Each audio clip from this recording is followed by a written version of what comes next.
मित्रों, ये हमारा सौभाग्य है कि हम एक ऐसे दिवस पर आज उपस्थित हुए हैं जो गुरु शिष्य परंपरा का बहुत खूबसूरत प्रदर्शन करता है। बहुत खूबसूरत। यह केवल गुरु की परंपरा का दिवस नहीं, यह गुरु शिष्य की परंपरा के बीच के संबंधों के निर्वहन का दिवस है। दोनों के गठजोड़ का दिवस है, दोनों के रिश्तों की खूबसूरती का दिवस है। और मित्रों, गुरु यानी शिक्षक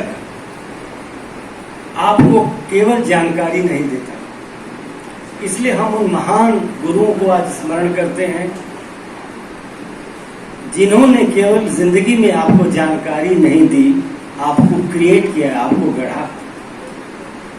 कबीर ने कहा कि जैसे कुम्हार किसी घड़े को गढ़ता है, वैसे ही गुरु किसी शिष्य को गढ़ता है। गढ़ने का मतलब उसको क्रिएट करता है, उसको सृजित करता है। वह जैसा था वैसा नहीं रहने देता है।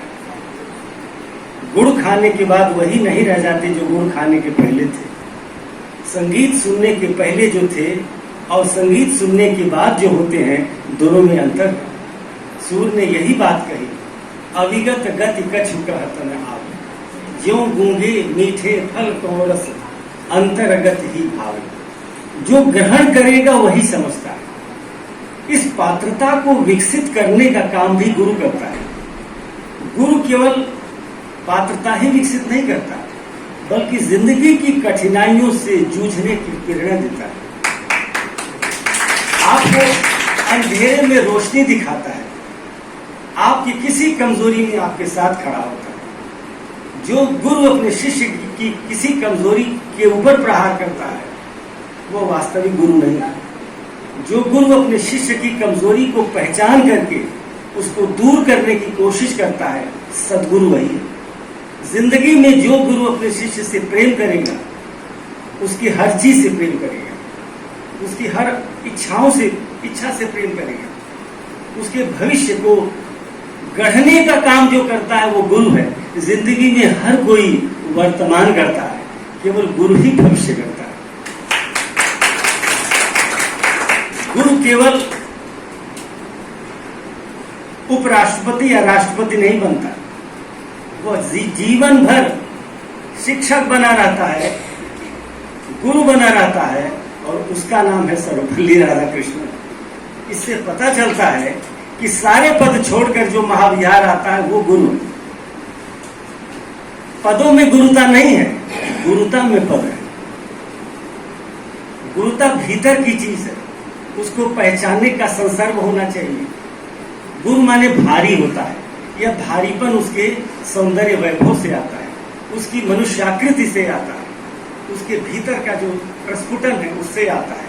यह सही है कि गुरु ही है जो शिष्य को वो स्पेस देता है कि हवा में उड़ सके, अंधेरे को तीर चीरते हुए आगे जा सके, समुद्र को लांघ सके और संसार की विजय कर सके।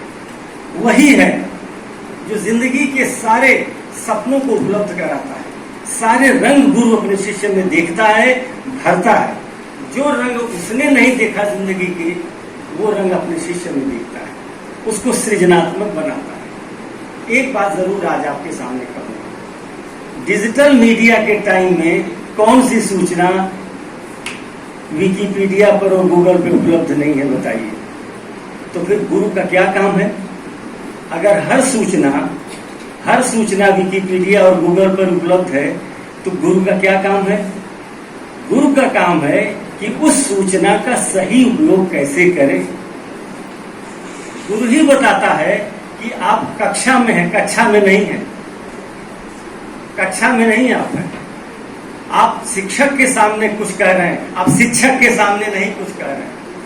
श कहते हैं तालव्य, और क्ष कहते हैं और क कहते हैं, शिक्षक नहीं कहते हैं। ये गुरु ही बताता है। गुरु ही बताता है कि दुनिया में आंखों में आंख डाल के कैसे आप बात कर सकते हैं। गुरु ही बताता है कि साहित्य पढ़ते समय ध्वनि का सौंदर्य बोध कैसे होगा। गुरु ही बताता है कि विद्यापति के कविता में नायिका कितनी सुंदर हो सकती है। गुरु ही बताता है कि कबीर का रहस्य जो है वो कितना दुनिया का बड़ा रहस्य है, जो किसी रविंद्रनाथ टैगोर को नॉबेल दिला सकता है। यह केवल गुरु का काम। इसलिए आप सब आगे के गुरु होने वाले हैं। मैं आज के दिन उन सभी गुरुओं को प्रणाम करता हूं जिन्होंने जिंदगी में हमें सीख दी। माँ, बहन, भाई, मित्र, शिक्षक, प्रेमिका, पत्नी, सभी को मैं आज स्नेह करता हूं, क्योंकि उन सब ने हमें जीवन में वो स्नेह दिया, वो चमक दी, वो प्रकाश दिया, वो जिंदगी दी कि हम आज जीवन को रोशनी से देख पा रहे हैं। रोशनी से देखने की प्रक्रिया का नाम गुरु है। और इन्हीं शब्दों के आधार पर कि आपकी जिंदगी में सौंदर्य हो, सुंदरता हो, खुशी हो और रोशनी हो, आज की मंगल कामना करता हूँ। नमस्कार। एक बात और, इतने कम समय में इतना सुंदर आयोजन आपकी रंग दृष्टि का प्रमाण है। आप सभी विद्यार्थियों को मैं तहे दिल से शुभकामनाएं। नमस्कार।